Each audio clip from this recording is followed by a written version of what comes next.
राधे राधे सभी को।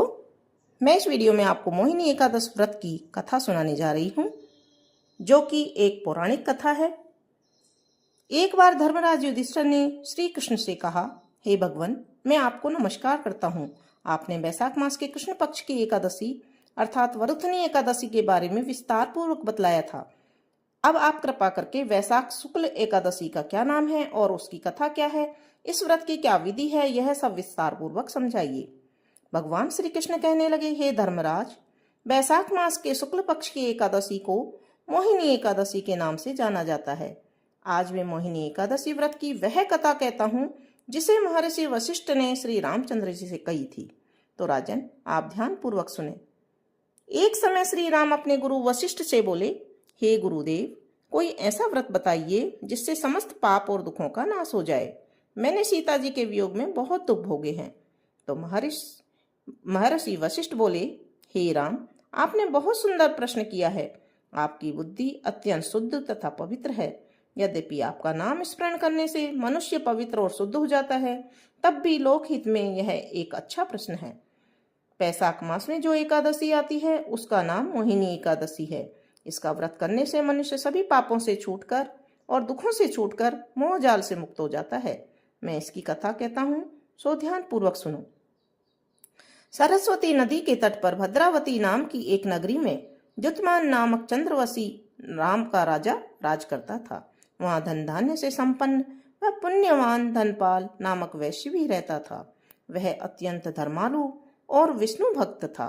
उसने नगर में अनेक भोजनालय, प्याऊ, कुएं, सरोवर, धर्मशाला आदि बनवाए थे।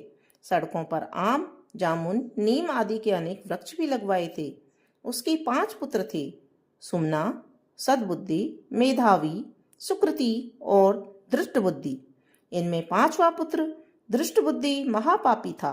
वह पितर आदि को नहीं मानता था। वह वैश्या, दुराचारी, मनुष्यों की संगति में रहकर जुआ खेलता, पर स्त्री के साथ भोग विलास करता तथा मद्य मांस का सेवन करता था। इसी प्रकार अनेक कुकर्मों में वह पिता के धन को नष्ट करता रहता था। इन्हीं कारणों से त्रस्त होकर पिता ने उसे घर से निकाल दिया था। घर से बाहर निकलने के बाद वह अपने गहने और कपड़े बेचकर अपना निर्वाह करने लगा। जब सब कुछ नष्ट हो गया तो वैश्या और दुराचारी साथियों ने उसका साथ छोड़ दिया। अब वह भूख प्यास से अति दुखित रहने लगा। कोई सहारा ना देखकर चोरी करना सीख गया। एक बार वह पकड़ा गया तो वैश्य का पुत्र जानकर चेतावनी देकर छोड़ दिया गया, मगर दूसरी बार फिर पकड़ में आ गया। राजाज्ञा से इस बार उसे कारागार में डाल दिया गया। कारागार में उसे अत्यंत दुख दिए गए। बाद में राजा ने उसे नगरी से निकल जाने को कहा। वह नगरी से निकलकर वन में चला गया। वहां वन्य और पशु पक्षियों को मारकर खाने लगा। कुछ समय पश्चात वह बहेलिया बन गया और धनुष बाण लेकर पशु पक्षियों को मार मार कर खाने लगा।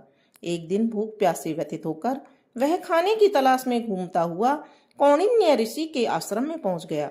उस समय वैशाख मास था और ऋषि गंगा स्नान करके आ रहे थे। उनके भीगे वस्त्रों के छींटे उस पर पड़ने से उसे कुछ सद्बुद्धि प्राप्त हुई। वह कौंडिन्य मुनि से हाथ जोड़कर कहने लगा, हे मुने, मैंने जीवन में बहुत पाप किए हैं। आप इन पापों से छूटने का कोई साधारण सा उपाय बताइए। उसके दीन वचन सुनकर मुनि ने प्रसन्न होकर कहा कि तुम वैशाख शुक्ल की मोहिनी एकादशी का व्रत करो। इससे अनेक जन्मों के किए हुए मेरु पर्वत जैसे समस्त महापाप भी नष्ट हो जाते हैं। मुनि के वचन सुनकर वह अत्यंत प्रसन्न हुआ और उनके द्वारा बताई गई विधि के अनुसार व्रत किया। हे राम, इस व्रत के प्रभाव से उसके सब पाप नष्ट हो गए और अंत में वह गरुड़ पर बैठकर विष्णु लोक को गया। इस व्रत से मोह आदि सभी नष्ट हो जाते हैं। संसार में इस व्रत से श्रेष्ठ कोई व्रत नहीं है। इसके महात्म्य को पढ़ने से अथवा सुनने से 1000 गोदान का फल प्राप्त होता है। बोलो विष्णु भगवान की जय।